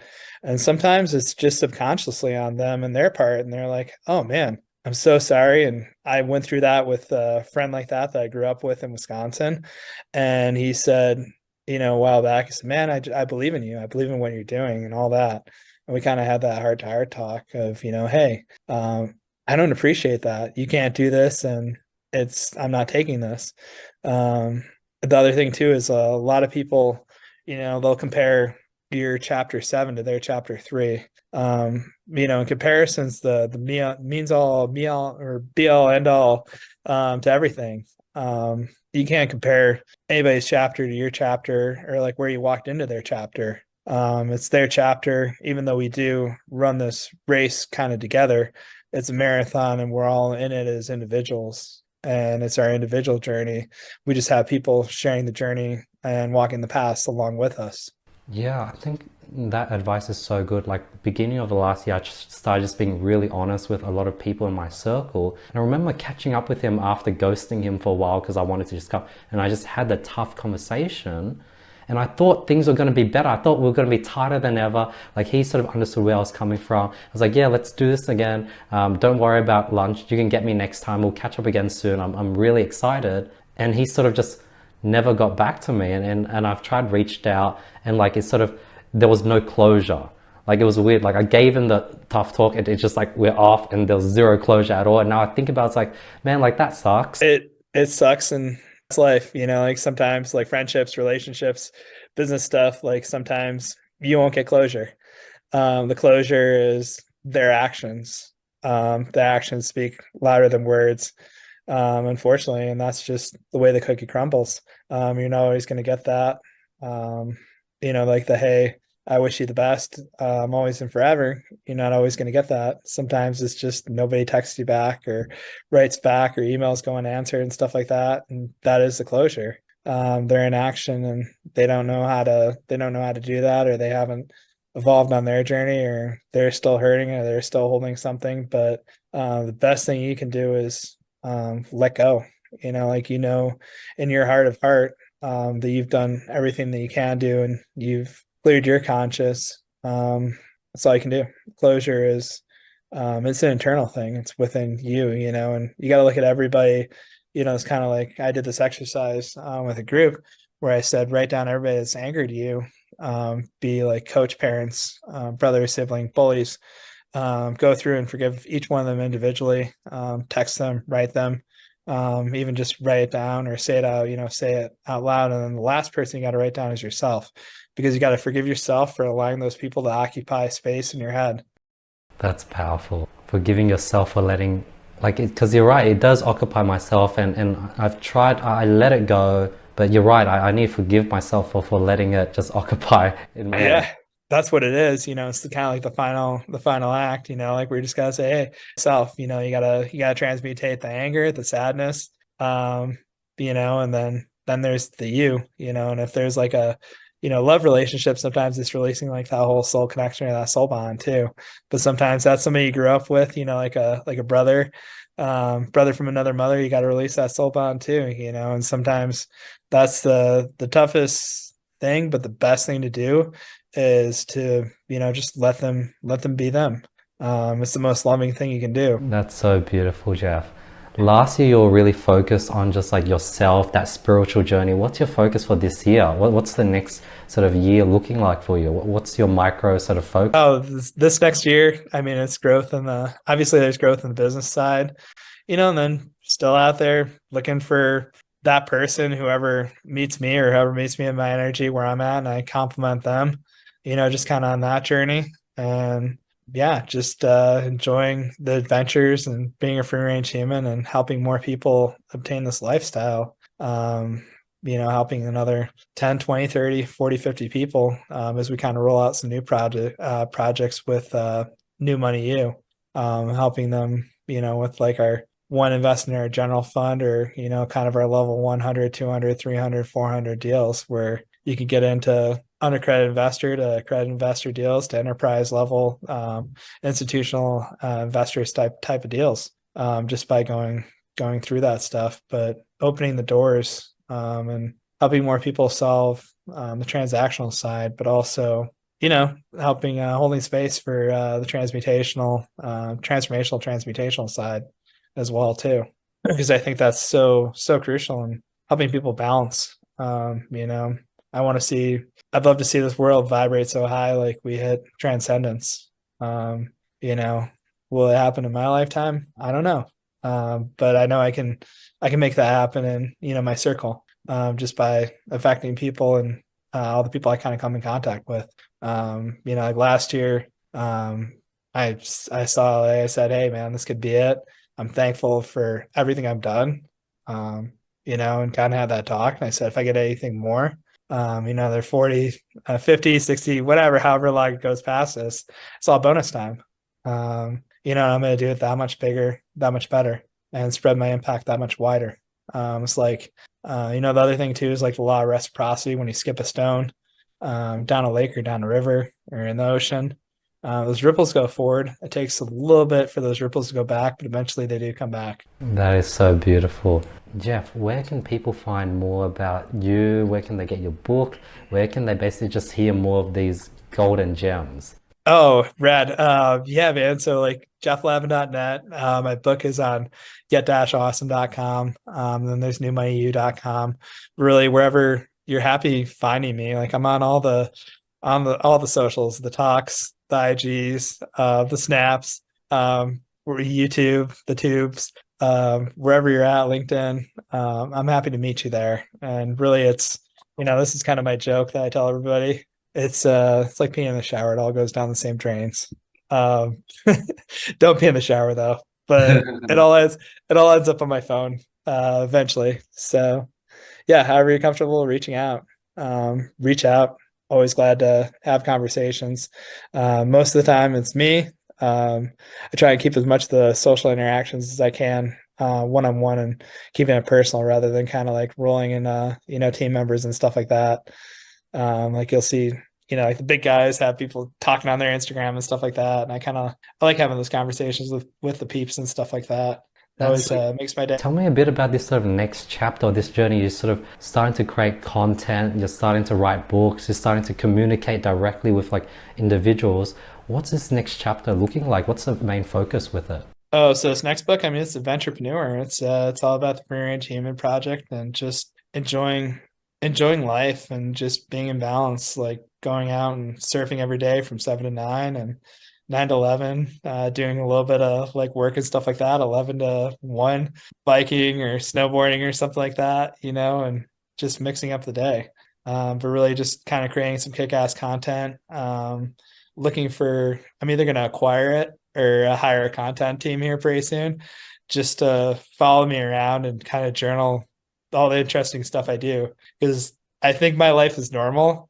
Or I think my thought process is normal. Like, doesn't everybody live like this, or doesn't everybody think like this? No, I mean it's unique. So it's worth documenting and kind of sharing. It's being in less of a hustle and grind mode and more of a rhythm and flow. In the rhythm and flow, there's a rhyme for a season and a time for a reason, or something like that.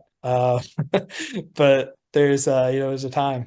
Same way I've always been like, a sprinter or whatever. There's a reason why professional athletes, they always need an off season. So doing kind of my time and, putting the time in, getting the reps, but also making sure that I'm balancing it out with R&R and radical sabbaticals. That is so freaking cool. I love the radical sabbaticals.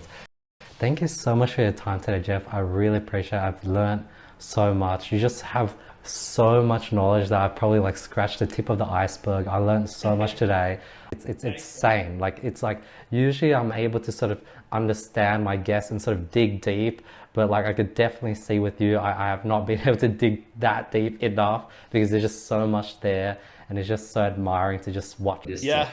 And if you would, like, you ever want to chat again or like go down specific subjects, specific rabbit holes, like we can get specific, dude. Like, It's totally crazy. get specific, Andy. Yeah, like I'm surprised. Like, we could probably go deep on like traveling, snowboarding, spirituality, meditation, the journey of just figuring out you yourself as a person, how to build like an amazing circle. Like, I could just tell that any of those topics you could probably like bounce with. oh, totally. I mean, you could go for like an hour or two on that alone. Yeah. Oh man. Like there's one thing that's on the agenda this year for sure, and that's Burning Man. Ah, I've always wanted to do Burning Man. It looks so freaking sick. Oh, you should go, man. I You should might. go. Like, Yeah. just go. Just do it. Like, it's one of those things you'll never regret it, and there's something there for everyone. And Yeah. it's not so much about like the whole party scene or any of the other stuff. It's more about you'll find what you need there. Kind of provides that, or you'll meet the people you need to meet, and like you'll make the connections you need to make. It's so cool. I recently tried trying mushrooms for the very first time. Oh, I Many love months ago. I love psilocybin. And I think I forgot the dosage amount, but it was like the recommended amount to like get a trip. I guess it wasn't too much, too little. It was just the right amount. I can't remember how. Maybe it was like 2 grams or something. I can't remember. But the feeling was like this. I saw a bit of visual sort of movements. It wasn't something that was like, it wasn't, my world felt pretty the same. It felt like I was in control. But I think the feeling I got was this sort of serotonic feel that like everything is going to be okay. That future Andy will work things out, and like I should just be present, and things are going to be okay. That was the experience I got. Here's the thing I'll tell you too. Like, if you think about too much about the past, and you go far back into that, you'll find anger and sadness a lot of times.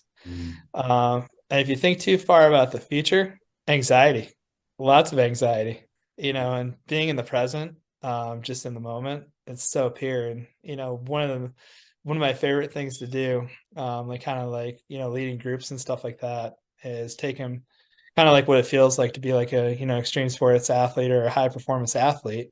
Because we all hear slow down to speed up, but on the other side of the equation, you can use the commutative property of that. You can speed up to slow down. Where have you ever had the near death experience? Like, oh my God, like I avoided this deer, or, almost had that car accident.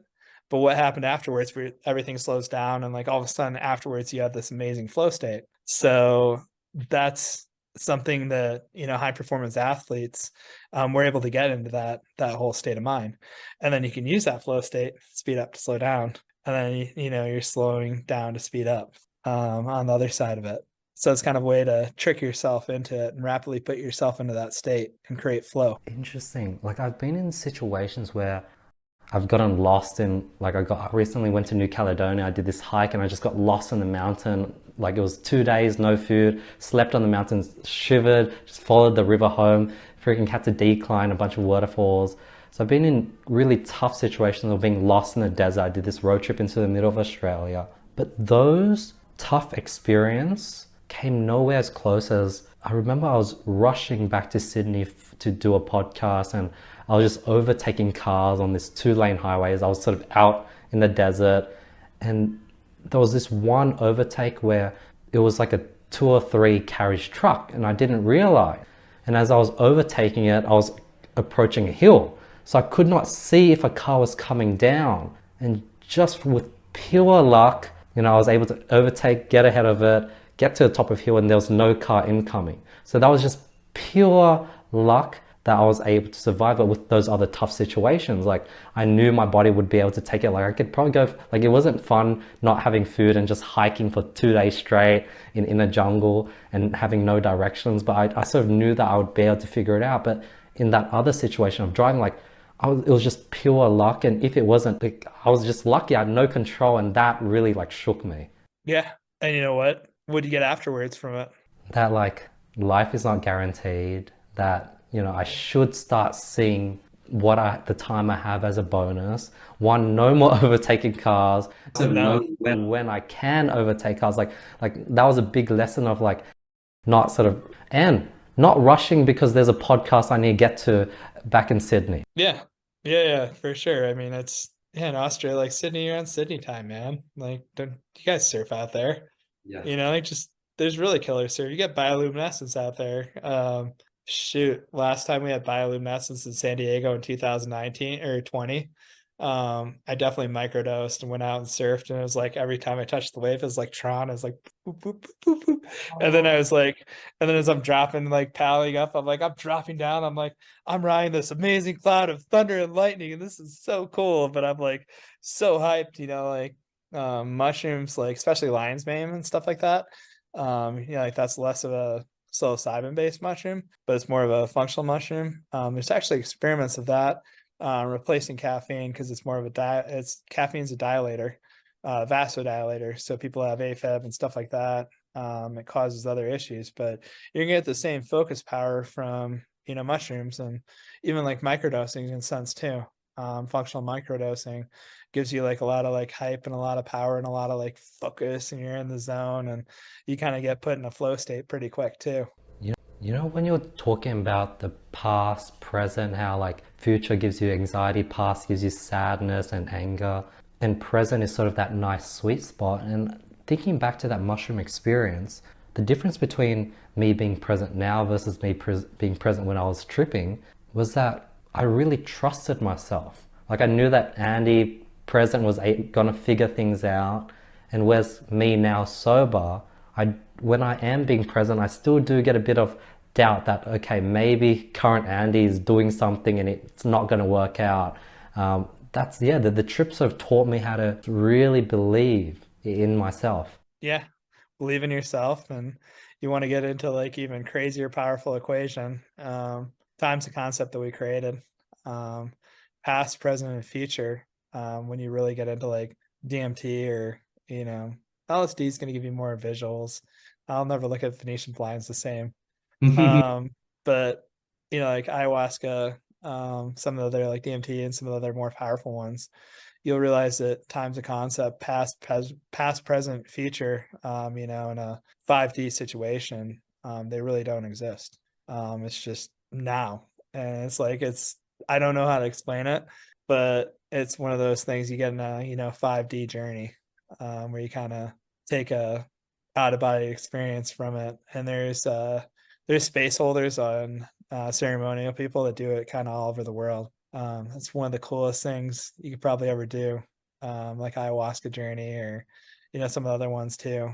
My one of my friends is doing he just went through a divorce, and he's like, yeah, I'm doing kind of ayahuasca journey, and then we're gonna do like, or no, he said psilocybin and then like a little bit of MDMA, just to raise serotonin up and stuff like that too. That's another, like, it's one you don't want to abuse, but it's one that you can really bring yourself back up around there too.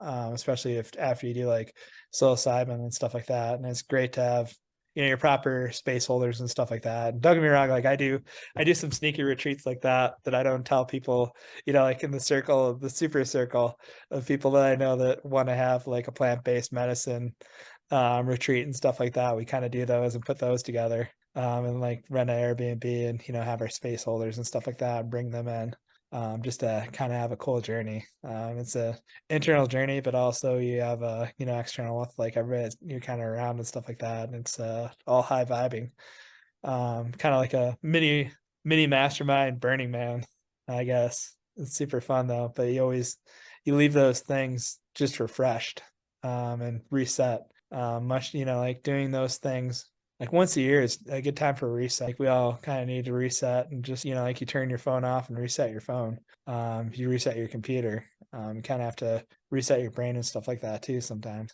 The moment when you brought up that 5D experience, the thing that flashed into my brain was like my whole future. It just like literally just flashed as you mentioned that. It's like, whoa, like everything in the future sort of may or may not be already laid out, and it's like I can't really control what's going to happen. All I can be is just present and just appreciate what's happening, because it's all going to go the way it's laid out.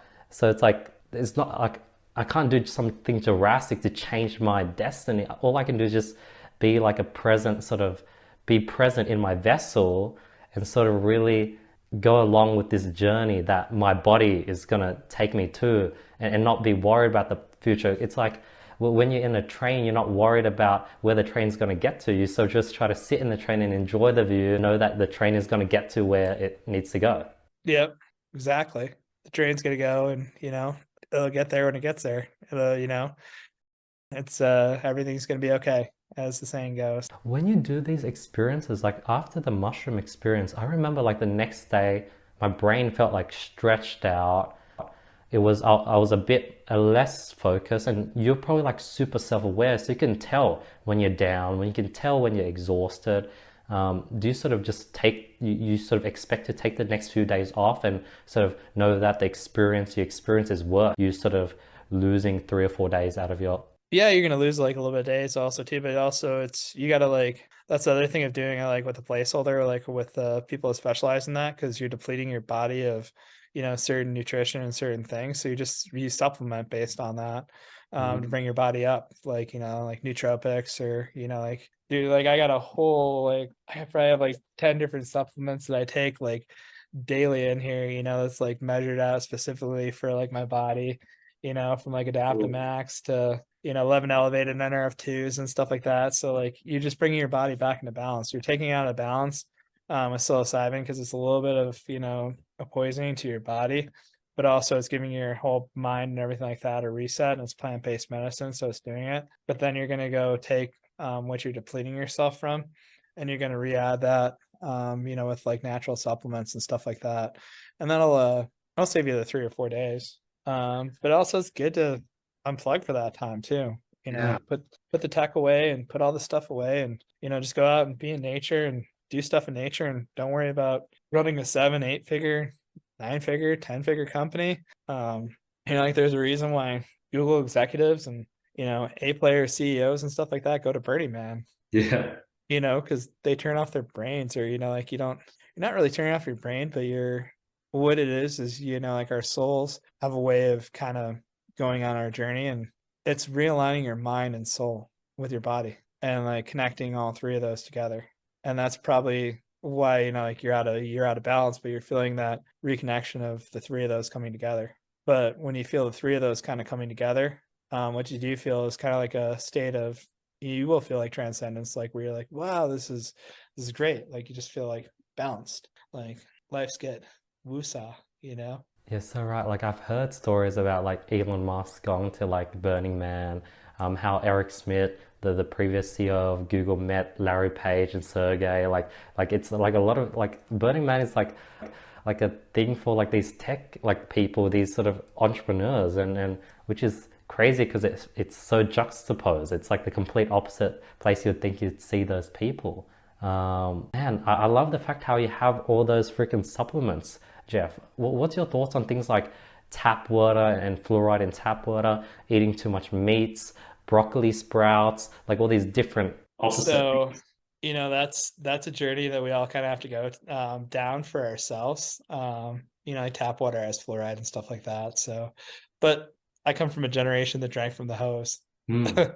So, I mean, it's balanced and stuff like that. Like you can't always drink pH balanced water. Not everybody has like one of those Kangen machines that they can put in, their thing or bring with them everywhere. It's you treat your body like a Ferrari and you run on certain fuels, like high octane fuels. You're going to constantly have to have that supply with you because your body's going to adjust to that. Mm. But like Laird Hamilton said, he's like, I'm like a diesel truck because a diesel, you can run diesel, kerosene's diesel, you can run waste motor oil, you can run other stuff, you can run other sources of fuel, technically because they're still diesel. So if you treat your body like that, you can do that. TB12, like look at what he does. All TB12 that diet is just the perfect thing, or not diet, regimen that's perfect for Tom Brady. That's 100% of like what works for Tom Brady. There's one of the first biohacking books out there, in my opinion, it's called Eat Right for Your Blood Type. So it's going down that, and like looking at, what meats work for you, like, yeah, like sometimes you got to get some processed stuff here and there. You can always get like the farm to table or, hunt for stuff. We can't always do that. That's totally okay. And there's certain vegetables and certain fruits and certain things that are inflammatory and anti-inflammatory for our bodies, but that's all up to us for the individual. And then there's supplementation and, stuff that we can take. And then there's other things like activation of natural pathways. And, it's all our own unique journey, of self-discovery of what works best for our body and what optimizes us best. But what works for me, might not work for you. It's just different genetics. And I think we're 1 in 400 trillion or some individual makeup that makes us so unique and different. So it's just knowing what makes you the best you. You're amazing, Jeff. This was so fun. Like I got like a full page of just questions and notes and I think you've got me at my limit. Like usually, like I'm at a point where like I can't think of the next question, and it's like I'm usually not in a situation where there's so much to dig, but my brain is tired and I can't find the next thing to dig into, which is Oh, it's all good. I'm so happy. Like this is such a rare opportunity. Yeah. Oh, I'm stoked to hear that, man. That's what it's all about. I mean, that's why I'm here, make people happy and, just shift stuff and shift the pentagram and stuff like that and make the world a better place. If it's got to be one-on-one like we're doing here. And my sole purpose is connecting one-on-one,